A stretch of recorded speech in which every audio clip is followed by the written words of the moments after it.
Bonsoir, heureux de vous retrouver pour cette toute nouvelle saison de Sport à Bruxelles. Et on commence bien évidemment tout de suite avec le sommaire du jour.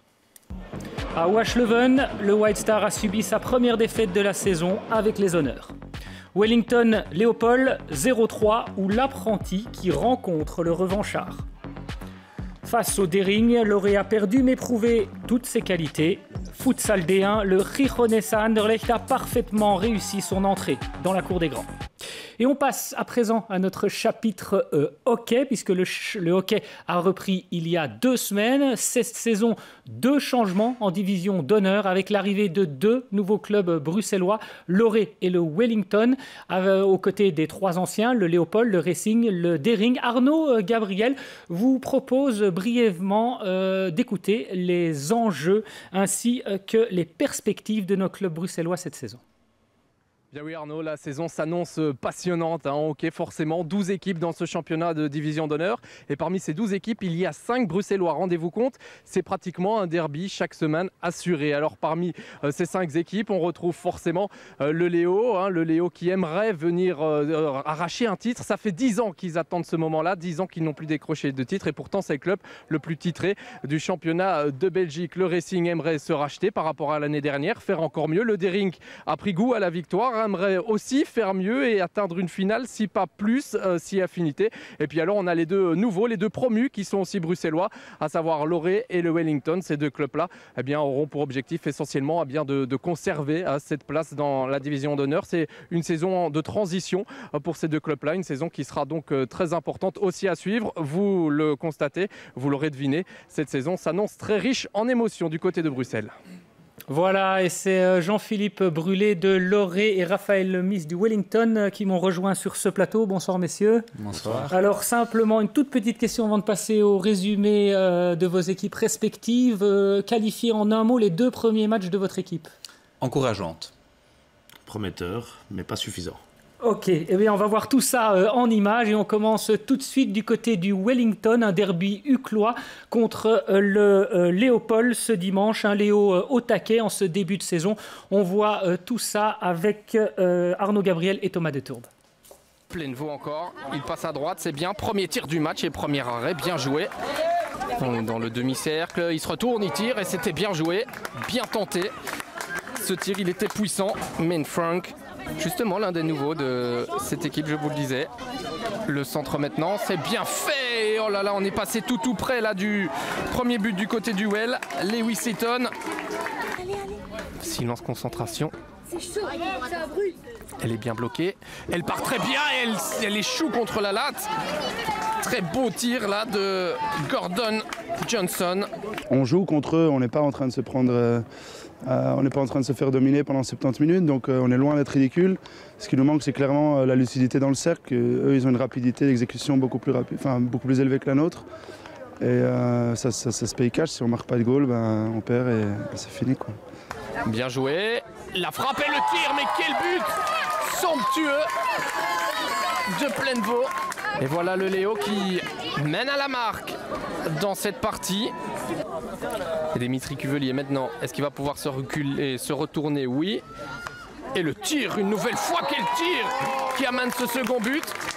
Décidément, coup sur coup. Et c'est pas terminé, le danger est toujours bel et bien là. Un petit peu de cafouillage et finalement cette balle qui rentre. Et ça fait 0-3. On fait une très bonne première mi-temps, surtout un très bon deuxième quart-temps. On marque 3 goals. Et après, notre deuxième mi-temps n'est pas terrible, mais on s'est juste dit qu'on devait contrôler le match et qu'on ne devait pas prendre de risques. Bon, on n'a pas super bien fait ça, mais le principal c'était de prendre les 3 points ici. Et l'arbitre siffle la fin de cette rencontre. Score final 0-3, défaite du Well, victoire du Léo. Voilà, et du côté de Loré à Woluwe, l'équipe de Jean-Philippe Brulé avait rendez-vous avec le Dering, ni plus ni moins que la meilleure équipe bruxelloise de la saison dernière. Résultat, courte défaite, encourageante. Le résumé, Justin Fering en compagnie de Quentin Rossels. On joue seulement depuis 2 petites minutes quand Cossens s'infiltre dans la défense de Loré. Elle la transperce et marque le premier but de cette partie. Les Bleus sont pris à froid d'entrée et ont du mal à développer leur jeu. Le début du deuxième quart n'est pas meilleur pour les hommes de Zoulou brûlés. À la suite d'une action quelque peu confuse, le capitaine molenbeekois fait 0-2. Les Oréens doivent réagir et comme souvent c'est sur penalty corner que Loré va se montrer dangereux. Cela dit, ça reste trop imprécis pour inquiéter Garcia. Et quelques instants plus tard, Bernier finira par concrétiser un nouveau PC. 1-2, c'est le score à la mi-temps. Il marque un super goal, un attaquant de chez eux qui fait un super exploit individuel, il marque tôt, donc ça nous aide pas beaucoup, mais après on reste bien solidaire et finalement je crois que sur l'ensemble du match on n'a même pas concédé un seul PC, donc c'est quand même une preuve d'une bonne stabilité défensive derrière, même si notre adversaire du jour, le Dering, a eu beaucoup la balle. Le troisième quart-temps est plus plaisant, les deux équipes se rendent coup pour coup, 1-3 puis 2-3, à nouveau sur PC. Durant les 17 dernières minutes, les locaux flirtent par 2 fois avec le 3 partout. Massot passe même tout près mais ne parvient pas à concrétiser. Le Dard, qui ne pouvait absolument pas perdre de points, réussit sa mission. 2-3, score final. La victoire, c'était de la douleur. Loré a très bien joué le coup. Ils étaient quand même supérieurs dans certains éléments de match au point de vue de la simplicité de jeu ensemble, ce qui était un secteur dans lequel on n'était pas bon du tout aujourd'hui. Alors Jean-Philippe Brulé, vous m'avez dit encourageante ce début de saison? Oui, c'est encourageant parce que le premier match, on prend quand même 3 points. Ce serait un match qui était quand même très difficile, je pense, plus mentalement que point de vue hockey. Puis après, on fait un bon résultat contre le Dering. On perd quand même 3-2, mais je pense qu'on pouvait vraiment aller pour le point. Et on a montré de belles choses, même si ce n'est pas encore assez. Et que je pense que des points contre les grosses équipes, on va essayer d'aller en accrocher. Alors, du côté du Wellington, satisfaisante, néanmoins toujours 0 points pour l'instant.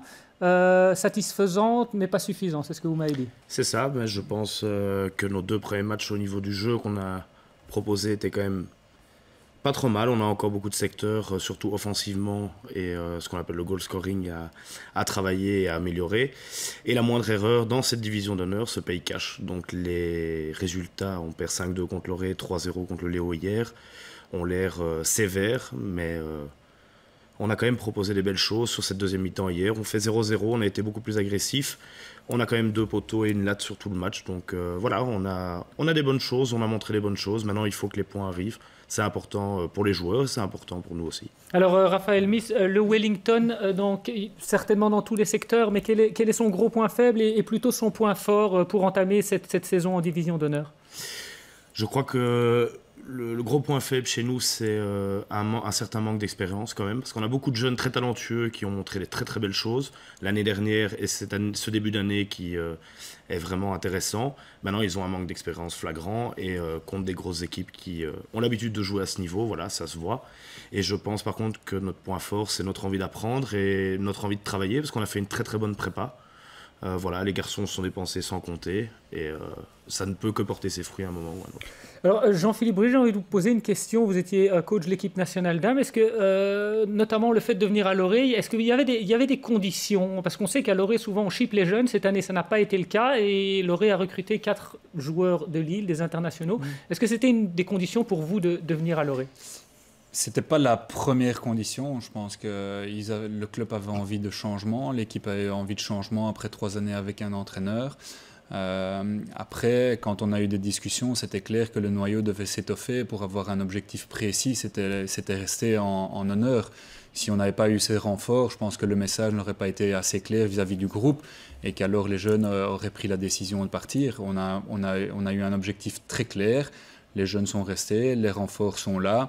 Le staff est présent, donc je pense qu'on a tout complet pour essayer de faire ce résultat, de rester en DH. Ok, je vous propose de regarder un petit coup d'œil au classement de la division d'honneur après 2 journées. Donc, au ranking, Héraclès est le leader, plutôt inattendu, avec la totalité des points, tout comme le Léo. Le Dering est 5e, Loré 6e, le Racing qui a partagé au Braxgata 8e, et le Well dernier en compagnie de l'Antwerp et du Beerschot. Alors, pour vous parler de la division d'honneur, ce sera la dernière question pour tous les deux. Vous avez réalisé, je ne sais pas si c'est vous ou quelqu'un de l'équipe, a réalisé un top 4 au niveau de cette division d'honneur. Et pour l'instant, votre top 4 à chacun, qui est strictement identique, What Ducks, Dragon, Racing, Dering. Aucune de ces équipes n'est dans le top 4. Une petite remarque par rapport à ça peut-être, ou c'est trop tôt dans la saison? Non, je pense que c'est trop tôt dans la saison du fait où toutes ces équipes du top ont énormément d'internationaux belges qui ont pris des vacances et ont beaucoup d'internationaux étrangers qui sont venus en dernière minute ou la dernière semaine et que Leur style de jeu n'est pas encore complet pour l'instant. Toutes les bases, la tactique et tout ne sont pas là, mais je reste persuadé que ces équipes vont grandir dans les semaines à venir et qu'on les retrouvera dans le top 4. Je pense qu'il y a quand même une ou deux équipes qui montrent des belles choses et qui vont peut-être tenter d'aller dans ce groupe 4. Voilà. Ok, Raphaël Miss, une dernière remarque. Vous parliez d'inexpérience là tout à l'heure et vous avez une coach un petit peu spéciale puisque c'est une coach, c'est une femme, c'est la fille de Simon Letchford, la femme, Lisa Letchford. Alors, elle ne manque pas d'expérience ? Écoutez, elle a quand même joué en équipe nationale anglaise pendant des années, elle a quand même été olympique. C'est une femme qui sait exactement ce qu'elle dit. Elle a appris, à mon avis, beaucoup d'expérience de ses sélections internationales, etc., toutes ces expériences qu'elle a. Moi, c'est la première fois que je travaille avec elle et elle est, moi, de ce que je vois depuis 2 mois de travail avec elle, elle sait ce qu'elle dit et on est sur la même longueur d'onde, donc c'est vraiment un plaisir de travailler avec elle. Super, voilà. Donc vous êtes séduit. Tout à fait. Impeccable. Merci beaucoup d'avoir répondu à notre invitation et on se croisera certainement au bord des terrains de hockey tout au long de cette saison.